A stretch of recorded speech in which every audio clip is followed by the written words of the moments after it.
Hello everyone, this is Mumbo, and welcome back to another episode on the Hermitcraft server. It is episode 68, and today we have got some really awesome plans. As you guys know, recently we've been doing a bunch of work in the Batcave, we've been doing a bunch of work up in the drone, but sadly, we've sort of been neglecting this area right here, the Industrial District, my favourite place on the Hermitcraft server. We've got the Redstone, we've got the automated farms, we've got the transportation systems, the gigantic storage system. I mean, that's not my big four, okay? If I were to name 4 things in Minecraft that I really love, those would be my 4 things. So I feel a little bit bad for not doing any work over here, and I thought we'd come over and do a tiny bit of maintenance. We're not going to be adding any new modules today, we're not going to be adding any extra farms or doing any insane bits and pieces like that.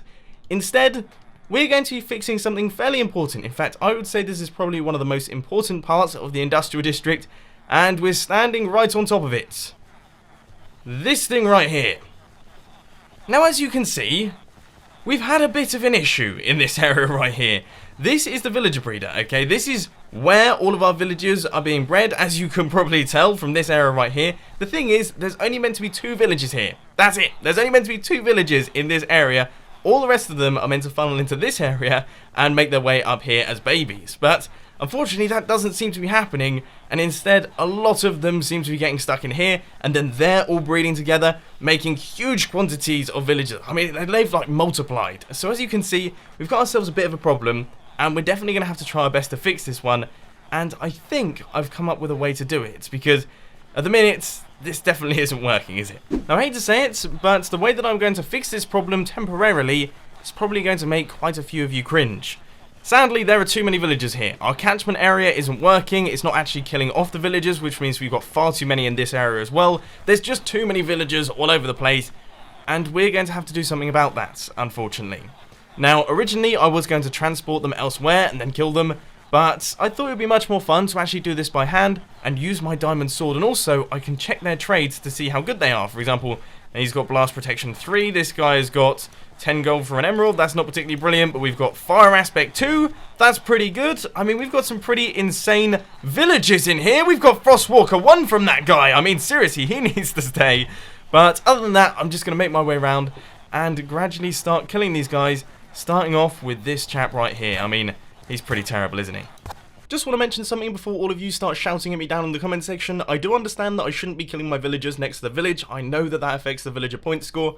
But the thing is that as soon as you start trading with the villagers, your villager point score goes back up again. So as soon as I do a few trades, these guys will be back to breeding. Immediately, I've discovered a bit of a flaw in my plan. If I right click on this cleric right here, as you can see, he's got some pretty terrible trades. So if we hit him with the sword, look how many other villagers get damaged right there. If I'm not careful, I'm going to kill off all of the good ones. So instead, I've brought along a bow, and I'm going to try my best to actually kill these guys using the bow. But it could be very difficult. I mean, I did a pretty good job then, but what about this guy right here? I mean, it's hard to do without actually clicking on the villager himself. I don't actually know how I'm going to do this, guys, to be honest. Just a bit of a tip for anyone who wants to do this for themselves. Number 1, definitely wouldn't suggest doing it. It's a massive pain in the backside, but if you are going to do it, always shoot at the head. If you shoot at the head, very difficult to hit any other villagers, because of course we want to be keeping guys like this one. Let's see this guy's trade. Right, he's got lure 2, that's not too bad. This guy over here, he's got punch 2. Punch 2 for how many emeralds? 15 emeralds. That's a good trade. Right, okay, keeping him. And then I think I'm breaking 2, that's not too bad. I mean, earlier on I saw efficiency 4 for 14 emeralds. He has to stay. Okay, if this guy dies, I'm going to die, because we need him. That guy's awesome. But anyway, I'm just going to keep shooting my arrows, and eventually we'll get down to 2 villages in this area here. Eventually.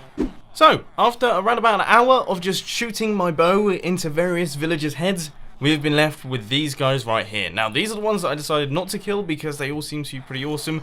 So we have got this guy, which is mending for 28 emeralds. I actually can't remember what my own mending trade is, but you can never have too many mending villagers. Then we also have this guy, he's a farmer. All of these are farmers. All of the brown coats are farmers in here. But also we've got punch 2 for 15 emeralds.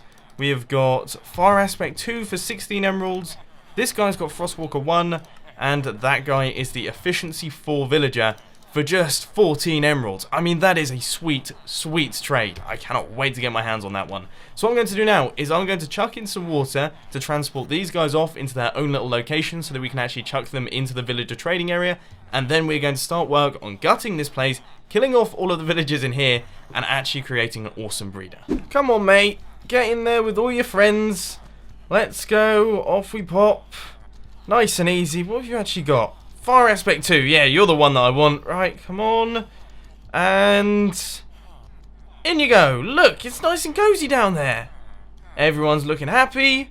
Noses are looking wet. All is well.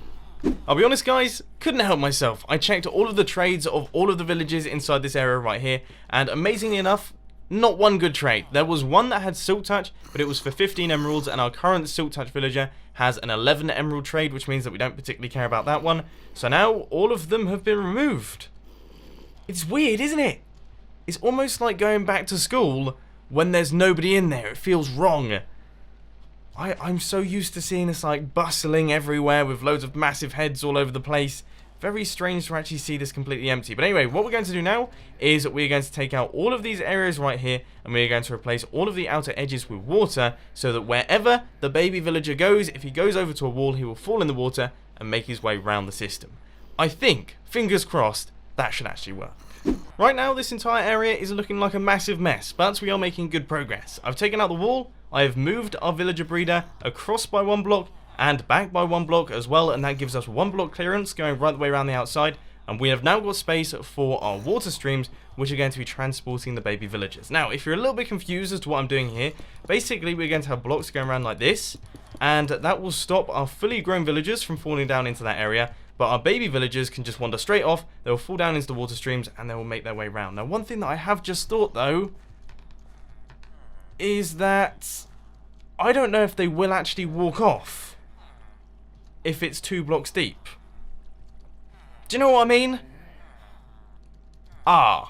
That could be a potential issue with the design, and it's something that we're going to have to think about, because if that doesn't work, this entire thing's not going to work, and we're going to have even bigger problems, which I really don't fancy today. Right, just the final few glass blocks going in now, and I think that is everything. So we have got the wall back in place because I feel like that looked cooler. We have got all of the glass going around the outside. We've got the water going across, so that is going to transport our baby villagers around. And then over in this area right here, I've done a slight bit of remodeling, and it should now be functional. So we just need to remove all of these glass blocks here because these are obviously horrendously ugly. We're going to replace this area with sandstone, and I think we should be good to go in terms of this thing. So let's just chuck in the final water bucket. That'll be going there. That is going to transport our villagers upwards, and then they will make their way up into that part of the system and carry across into the villager trading area. I think that's done. I mean, that's gone a little bit more smooth than I was expecting. I'm very happy with this. This is definitely the slowest method to transport villagers, but in theory, this guy should soon hit that rail and make his way up into the breeder. Here it goes. What happened there? I'm such an idiot. I'm actually such an idiot. I thought I'd placed in those. Is he now stuck? Am I actually going to be able to get him out? Thankfully I have. Oh, I thought he was going to take too much damage then. This could be an issue, because if he hits any of these rails, he's actually going to be dropped down into the killing chamber. We definitely don't want that to happen to our lovely brown coat villager. Right, both of them are now in place. We're going to chuck the glass right there to stop anything from escaping. We're going to take out all our blocks, chuck in a few replacement sandstone blocks to stop any baby villagers from escaping. And now it is time for the moment of truth. This guy's out, and this guy is out, and of course, he has fallen through the block. Come on, mate. Get out of your little hole. I mean, seriously. And I don't have a hoe on me, which means that I can't actually retill that soil. Just everything that could possibly go wrong is going wrong today. I don't even know what to say to that. And now, we wait. This is going to be my life for however long it takes for these two to get to know each other. I've thrown potatoes in, so what more could they possibly want? I guess this guy's just being a little bit shy. In fact, he seems a little bit more interested in me. I know I'm a lovely looking chap, and I know that I have a normal sized nose and forehead, but this guy over here, he's the one for you. So just do your thing, create the baby, hopefully it will fall down here, and hopefully it will travel into the villager trading area. We have one! And he walked off! He actually just walked straight off.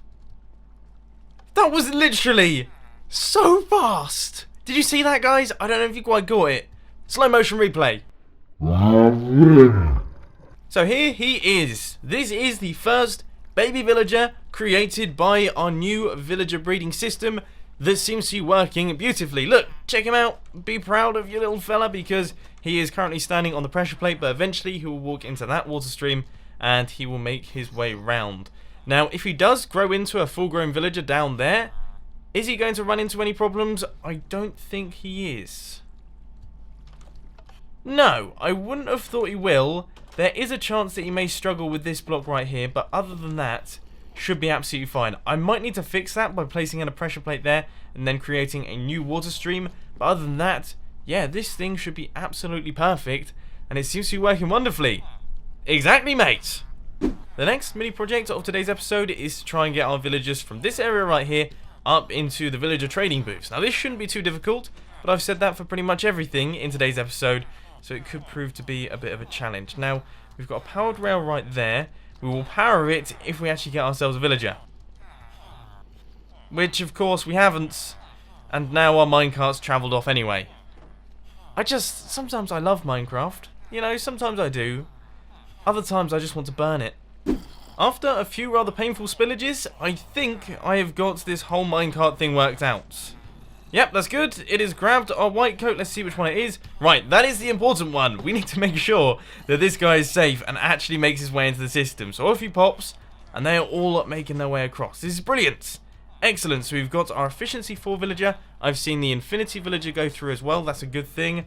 Right, let's throw in the minecart once more and see if we've got any more villagers. By the look of things, all of them have been fully cleared out. Now, I did have to break a bunch of redstone, and also 2 villagers have escaped. So I guess I've got to find those guys and chuck them in their places, and then we are actually done with this thing. Finally, this thing is done. We have got the villagers in place. As you can see, we have got this guy right here. He has got his Frostwalker 1. Then this one over here, I believe, is the Mending Villager. Then we've got Fire Aspect 2. We've got Efficiency 4. And also Infinity. All of these are absolutely fantastic. So they've made their way into the systems, and I do believe we have another villager that has been produced by our villager breeder, and another villager as well. But this is the first villager that came out of the system. Remember the little science lab coat guy? Let's see what trades he's got. Efficiency 3. It's not like the most amazing thing that I would ever expect, and it's quite a lot of emeralds for it, but you know what? I can't complain too much. It's not dreadful. Welcome to another super fast time lapse. I know you weren't really expecting this, but I thought instead of recording a clip of me explaining what I was about to do in the time lapse, I would explain what I'm doing inside the time lapse. I'm doing a little bit of a challenge or a little bit of an experiment to work out the most efficient way of trading. So right now, using my standard method, I'm going to get 1 full stack of emerald blocks. So, I hope you've enjoyed this super fast time lapse. Obviously, this isn't the world's fastest time lapse because just recently I did a time lapse that was 11 seconds long. Now, that was really quick. This one, comparatively, is actually quite slow, and it's getting even slower the longer I keep talking. So, let's pop back onto the Hermitcraft server. Sorry about that. 1 full stack of emerald blocks have been achieved. They are in my inventory, so we now have 2 full stacks of the stuff, and they are going in this chest right here. But now I'm going to promptly take it out of the chest, and all of this stuff out of this chest, because we have got some spring cleaning to do. As you can see, we've sort of filled these things up. These were meant to be temporary chests, okay? These weren't actually meant to be here, but I placed them in while I was building the trading area. They sort of stuck around, and now they're just filled with tons upon tons of junk. And it's not even junk. Some of it's awesome. Like, we've got some pistons there. We've got some hoppers up at the top there. I'm fairly certain we've got, like, loads of pistons in one of them. Yeah, we've got a bunch of sticky pistons. And just a bunch of really useful stuff that I could probably do with keeping. So what we're going to do is we're going to transport these items from down here up into the top of the drone, which is going to take a little while, but I don't think I'll regret that. I've just had a bit of a bright idea that is actually incredibly obvious. I have spent a ton of time transporting every single item in these chests up to the drone. Completely forgot that I could just throw most of them out. I mean, all of this, that's junk. I mean, that's pretty much junk. That's junk. Don't really need those. Those are kind of useful. I might as well keep them. That's junk. That's junk. Yeah, we can just chuck all this in now. That's 10 times easier. I wouldn't normally do this inside a Hermitcraft episode, but I feel like you guys could do with a bit of a life hack, because I've been crafting melons for ages, and I've just remembered an old school technique to craft items quickly in Minecraft, and it's absolutely amazing, and I want to share it with you guys. So as you can see, we've got a bunch of melon slices in this chest right here, and I'm going to throw all of them on the floor. Now that might sound a little bit strange, okay? It sounds a little bit counterintuitive. Throwing all the items that you want to use to craft on the floor doesn't sound like a particularly good idea, but we're quickly just going to go across like this by hitting Control Q, throwing out all of the items. And then what we're going to do is we're going to walk over to the crafting bench, and we're going to press 1. And then press 1 again. And press 1, press 1, press 1, press 1, press 1, press 1, press 1, and then shift click our melons into the inventory. It really is that simple, and it allows us to craft things extremely quickly. So look, you can see, we just go around like that, and then there we go. 1 stack of melon blocks. And another stack of melon blocks. And another stack of melon blocks almost. I mean, this thing is absolutely rapid. And with this last little batch of carrots, we should be fully good to go, and all of our chests should now be fully filled up. Now that fast crafting technique definitely helped me out. I just want to say big thank you to Tango Tech for showing me that back in the day, because it really did help me out. But there we go. Those are all the carrots. Those are the potatoes and the melons. We've got pumpkins, pumpkins, pumpkins, and pumpkins in all of these chests. So now what we're going to do is a bit of an experiment. You guys remember earlier on I crafted 1 full stack of emerald blocks. Now that took me around about 40 minutes. What we're going to do now is try and craft another full stack of emerald blocks, and we're going to see how long it takes with all of the items very close to us.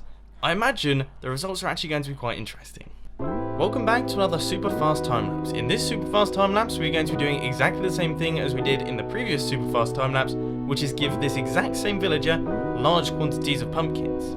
If he decides to refuse our pumpkins, then we can give him melons, and if he decides to refuse our melons, then we can give him carrots. Last resort is potatoes. If he still doesn't accept our potatoes, then we have to pay him an emerald and either get some apples, some cookies, or some cake, which doesn't sound like a bad deal to me, but I personally quite like the cake. Then hopefully he will free up all of his trades and we can give him more pumpkins, melons, carrots, and potatoes. I hope you enjoyed today's super fast time lapse. So, with this brand new fancy technique, the time taken was only 26 minutes, which is 13 minutes faster than the first one where we got the full stack of emerald blocks. Now that's awesome. 13 minutes faster, that's around about 30% or a third less of the time, which is awesome. That's so much better because of course that means that I can get more emeralds and more emerald blocks for all of the trading that I'm going to be doing. And speaking of trading, I think it's about time that we actually did some proper trading now to try our best to get some items. As you guys know, recently we got ourselves some new villagers. We've got this guy right here, which I believe is our Frostwalker villager. Very tempted to get that because as you can see, I need a new set of armor. And speaking of new sets of armor, we should probably get some armorers and some weaponsmiths and some toolsmiths as well, so we can get all of our fresh diamond gear using these wonderful emeralds that we have. That's the plan anyway. Guys, I've got some really bad news. Some really bad news. I was just checking out the minecart situation up at the top here, and as you can see, our villager breeder, it's not working. We've got 1, 2, 3, 4, 5. We've got 5 villagers in here, and we've got a baby as well that doesn't appear to be going off the edge. He seems to be farming. He's farming. I didn't realize they could do that. Huh. Maybe that's the reason this guy isn't going off the edge, because as you can see, he's more concentrating on farming than he is on just charging about like a baby villager should. So that might be why some of these chaps aren't going off the edge. I honestly don't know. I'm so done with the whole villager breeder thing right now. What I'm going to do in a couple seconds is I'm going to add a redstone contraption that allows me to shut off this thing to stop the villagers from breeding, because otherwise it just gets absolutely mental in there. So I'm going to add that in the next couple seconds. But also, I just want to let you guys know that I've made a tiny bit of progress in terms of the actual trading itself. I've chucked a few emeralds into a few of the villagers, and we have got a bunch of really cool things. So if we check out our toolsmith over here, I think he's offering efficiency 3 for 13 emeralds, which isn't too bad. That's pretty good. But also we have this guy over here, which I think is offering Unbreaking 2, Fortune 1. It's not amazing, but it's not awful either. And then this guy's offering efficiency 2. That's pretty terrible, to be quite frankly honest with you. But then also we've got this guy with his crazy diamond chestplate right there. And this guy over here with efficiency 3 for 14 emeralds. It's not quite as good as the guy at the front. And I think that's everything. I really need to get more toolsmiths, but unfortunately our breeder isn't working properly, which means that they're not making their way into the system. I know, massive pain in the backside. I can promise you I'm more upset than you are. May I just ask a quick question to those of you who know down in the comment section. I've created this tiny little contraption right here. We flick the lever and that cuts off the daylight access to these doors down here. So they are no longer receiving direct sunlight, which generally speaking is considered to be one of the requirements of a village. Now does this mean that when I unload the chunks, this will stop being a village? Because if that's the case, these guys will stop breeding, and in theory we shouldn't get the clogging problem because I'll be able to turn this off when I don't want them to breed. Is that going to work? Let me know down in the comment section. I quite like the idea. I would love it if this thing worked, but you know what? I'm not holding out too much hope. Anyway, what I'm going to do now is I'm going to pop off to the orange district. We're going to head over to the leather farm over there because, well, I want to craft up at least a few books so that we can do a tiny bit of enchanting. So here we go. This is the cow farm right here, and I've heard from a lot of the hermits that this thing is packed up to the brim with cows. Really? Today is just not my day. Have you seen the number of things that have gone wrong in today's episode? I mean, seriously. There are very few cows around here. By the look of things, that someone has beaten me to it.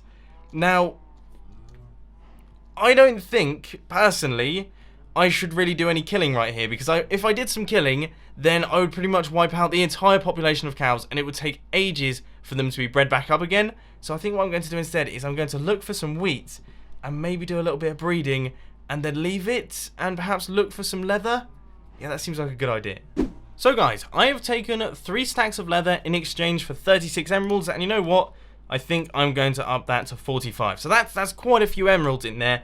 Emeralds are relatively valuable. You can buy lots of things with them. Obviously, you can trade with villagers, so that's absolutely perfect. To the owner of this farm, feel free to spend those in my villager trading area. You can get mending books, you can get silk touch, you can get pickaxes, the whole lot. Just check it out in my trading area. And I've now got 3 stacks of leather right here, which should be good for a large number of books. So finally, we can actually crack on with some enchanting and get ourselves some decent gear. Hopefully this goes right. What I'm trying to do with my first few emeralds and books is I'm trying my best to unlock the new trades of the white coat villagers. So I'm going to chuck 1 emerald in there. That will give us 5 glass. And then we should, in theory, unlock a new trade. And now we're about to find out what book this guy has. Aqua Affinity! That's a good one! I'm really happy with that. I've wanted Aqua Affinity for ages, so this is brilliant. In fact, I'm actually going to chuck that in and get it straight away. 8 emeralds, Aqua Affinity, we also have a Silk Touch book right there, and Flame. I mean, that's not too brilliant, but these two are pretty awesome. So I've pretty much covered all of the trades in all of our white coat villagers. I'm just in the process of doing the final one, so he wants an emerald for 4 glass, and then we're about to find out what his last book trades are. He's got Depth Strider 3. That's not bad. That's actually quite a good one. For 27 emeralds, that is quite expensive, but I'm going to do that because I want to unlock the next book. Basically, that's how that's going to go. So let's quickly do this, and let's see what he has at the end.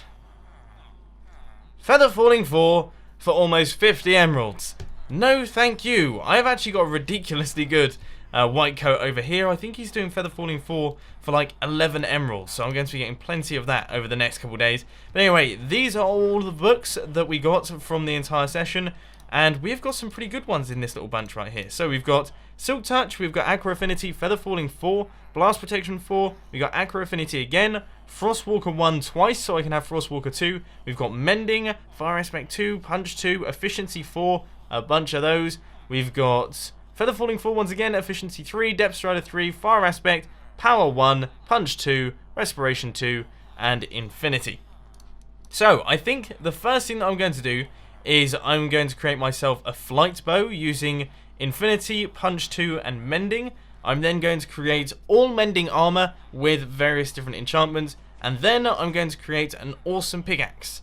That's the plan anyway. So, I've crafted up all of the books. We've got Punch 2, Infinity, and Mending for our bow. We've got this one for our boots, and we've got this insane little number for the helmet. And we're about to give this a go, so let's chuck these into the anvil. And we need that one. Yeah, we totally don't have enough levels for that one. How about this one? I imagine it's going to be even worse. Yes, yeah, 33 levels. Okay, that's not brilliant. How about the bow? The bow can't be that bad. I mean, no, 13 levels? Ah, that is a bit of a pain in the backside. You know what I can do? Is I can craft another pair of pants, and I can probably repair these ones. Can I? Good. Okay, 2 levels. That's my sort of style. And then we can chuck mending on those. Awesome. Okay, well, we've done one of them. But unfortunately, ladies and gentlemen, we are not going to be doing the rest of them in today's episode because I have run out of time. I have put a ton of hours into today's episode, and I apologize that some of it didn't work so well. I think I'm just going to call this episode We Tried, or It All Went Wrong, because it all seemed to go wrong. Obviously, we tried to do the villager breeder, that didn't quite work. Then we did the trading, that worked fine. Then we tried to get the leather, that didn't work so well. We tried to shut off the villager breeder using the blocks. We still don't know if that worked. And then, of course, I failed to actually enchant any items of armor, which, I mean, that's not the best track record, is it? But I hope you enjoyed the video. If you did, please sure to hit that like button. And if you really loved it, then make sure to subscribe. But thanks for watching, guys. This has been Mumbo, and I'm out. I'll see you later.